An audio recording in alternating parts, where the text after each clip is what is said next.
Kindly sit down. Thank you.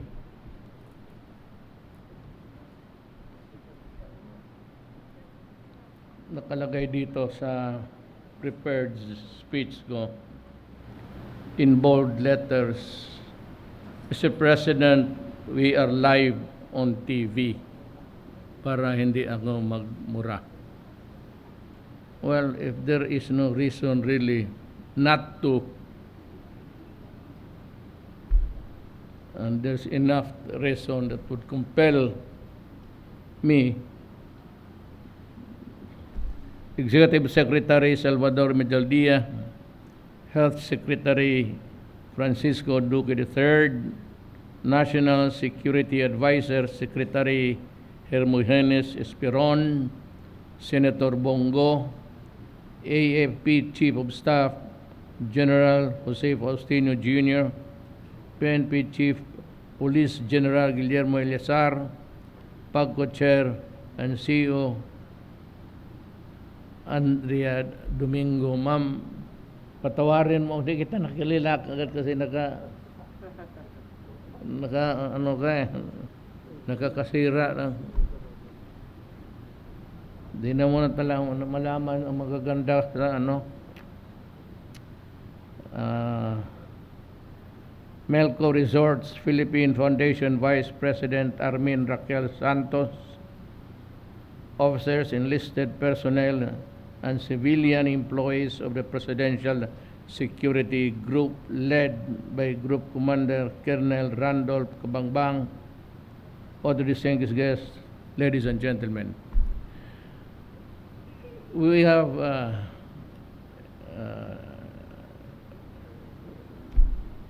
dialect words that to describe a beautiful woman, I would say guapa.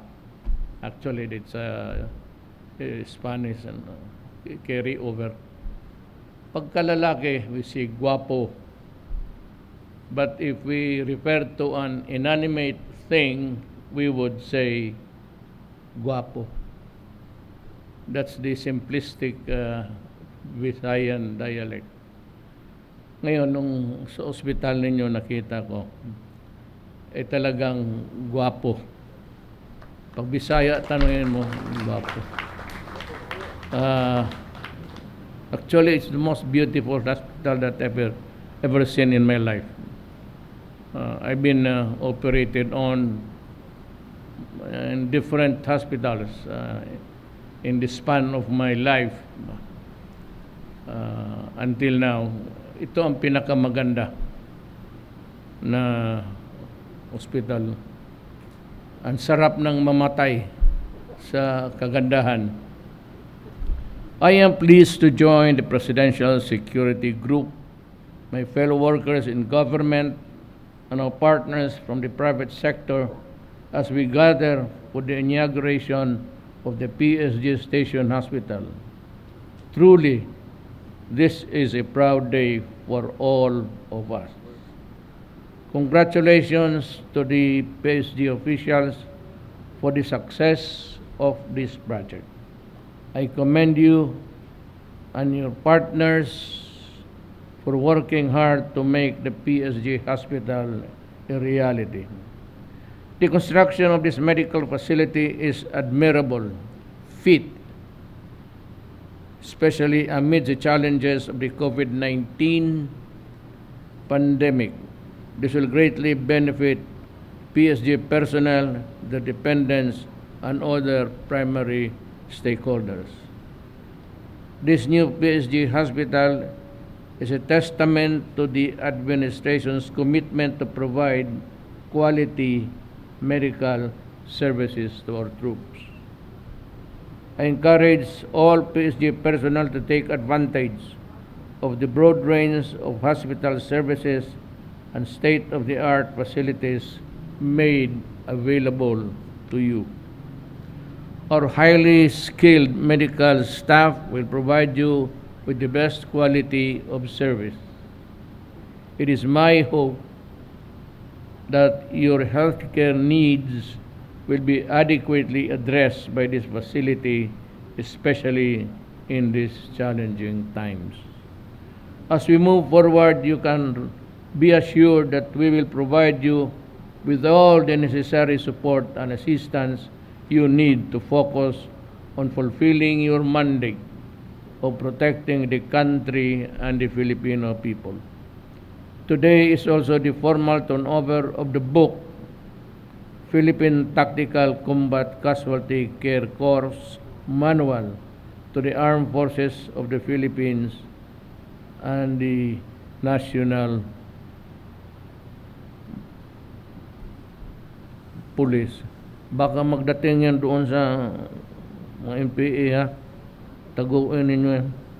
I thank the Philippine Center for Advanced Surgery of the Cardinal Santos Medical Center, the Philippine Society for Surgery on Trauma, PNP Special Action Forces, and the PNP Aviation Security Group for your devoted efforts in publication of this manual.